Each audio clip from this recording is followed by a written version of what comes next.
I moved into the apartment 2 weeks ago.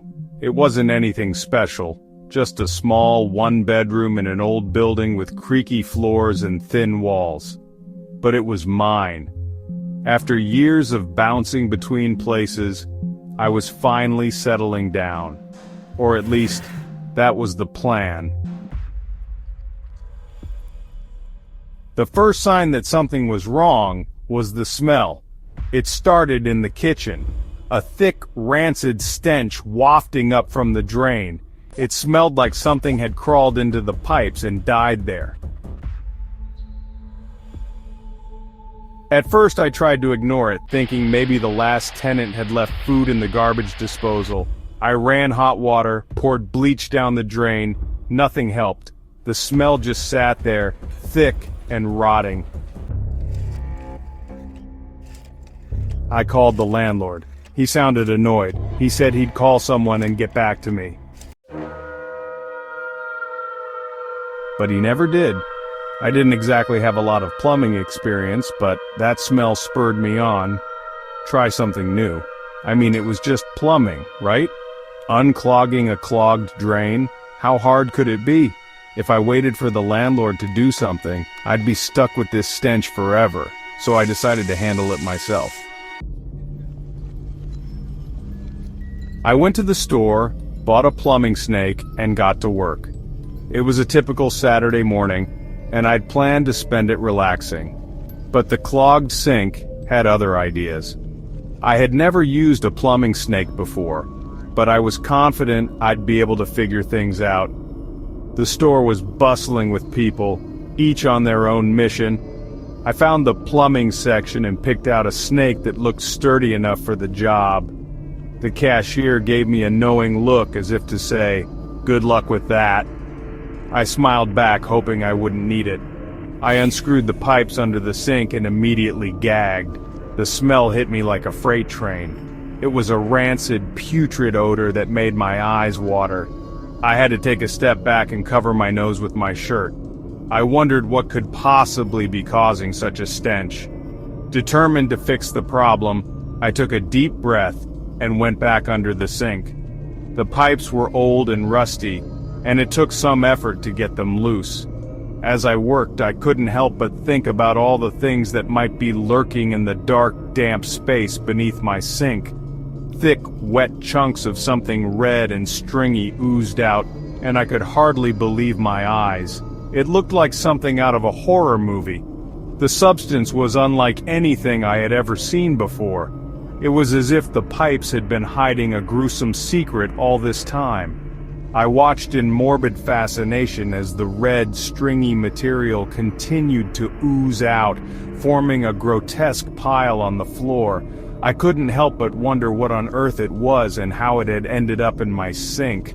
I plopped it into the bucket I'd set below. The sound it made was sickening, a wet, squelching noise that sent shivers down my spine. I tried to keep my composure, but it was difficult. The bucket quickly filled with the mysterious substance, and I realized I would need another container. I grabbed an old plastic bin from the garage and placed it next to the bucket, hoping it would be enough to hold whatever was still to come. At first, I thought it was food, maybe some leftovers that had gone bad and somehow ended up in the pipes. But the more I looked at it, the more I realized that this was no ordinary kitchen waste. The texture was all wrong, and the color was too vivid. It was as if the substance had a life of its own, writhing and pulsating in the bucket. I felt a growing sense of unease as I continued to examine it. The more I looked at it, the less sense it made. It wasn't just scraps, it was something else entirely, something that defied explanation. I poked at it with a screwdriver and it jiggled like gelatin. The more I prodded, the more I realized that this was not something that belonged in a kitchen sink. It was thick, meaty. It had a density that suggested it was organic, but it didn't resemble any kind of meat I was familiar with. The color was a deep, unsettling red, and it had a strange, almost metallic sheen to it.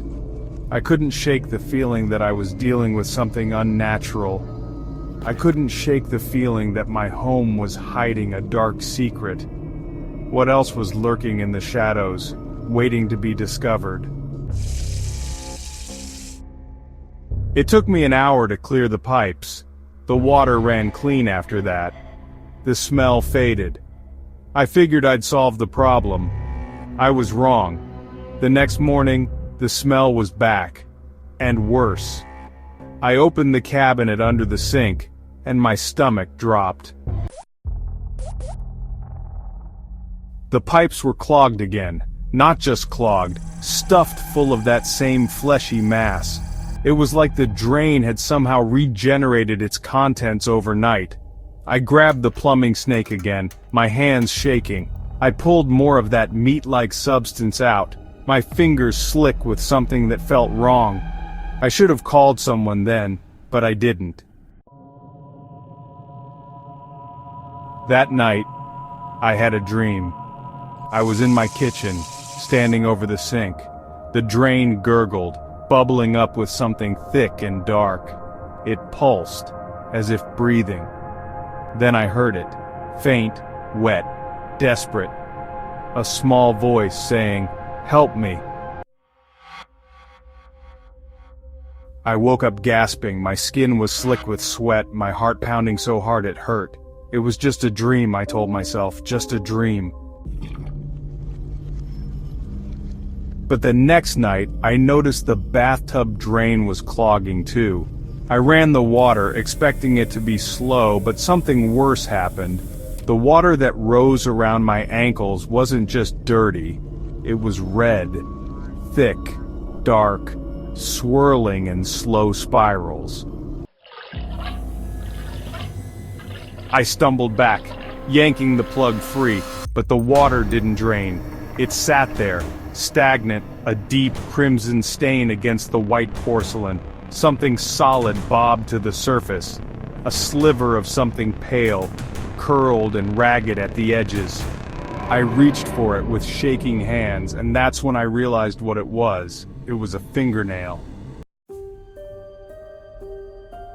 I scrambled out of the tub, my mind racing. What the hell had I just seen? No more playing handyman, this wasn't a plumbing issue. I called the police. I told them everything. The kitchen, the bathtub, the dreams. I expected them to think I was insane. But when they arrived and took a sample from the drain, their expressions turned grave. The police officer told me the horrible truth. "It's human," he said, "flesh and bone." The room spun, my mouth went dry. Who the hell would put something like that down a drain? They ran tests. The DNA results came back a few days later. The remains belonged to a man named Derek Foster. A missing person, a face on a poster that had faded over time, yet still haunted the empty apartment hallway. Someone who disappeared a year ago. The police started digging, questioning the old tenants, asking about neighbors. They went door to door, hoping to find someone who remembered something, anything, that could provide clues about what had happened to the missing person. That's when they learned about the man who had rented this unit before me. His odd habits, his suspicious behavior, the way he'd given everyone who lived in the building the creeps. They arrested him at his new home across town. It was a quiet neighborhood, the kind where everyone knows everyone else.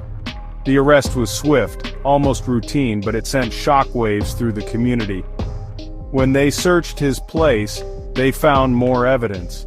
The kind of evidence that made the hairs on the back of your neck stand up.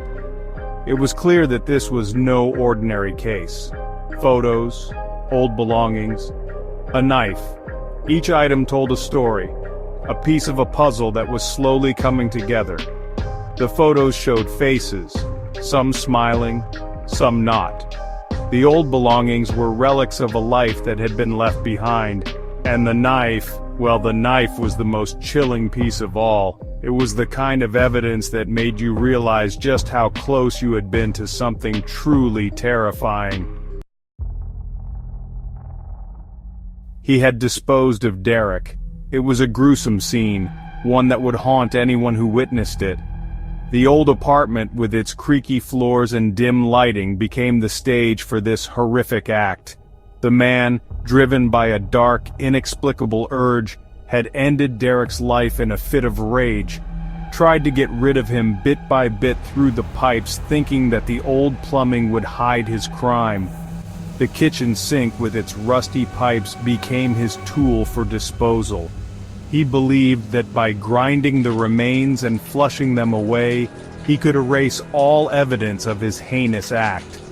But something had gone wrong, something unnatural, because even after all that time, the remains had not disappeared. The pipes, once thought to be the man's ally, had become his enemy. They held on to Derek's essence, refusing to let go. I had heard the whispers, faint but unmistakable, coming from the drains.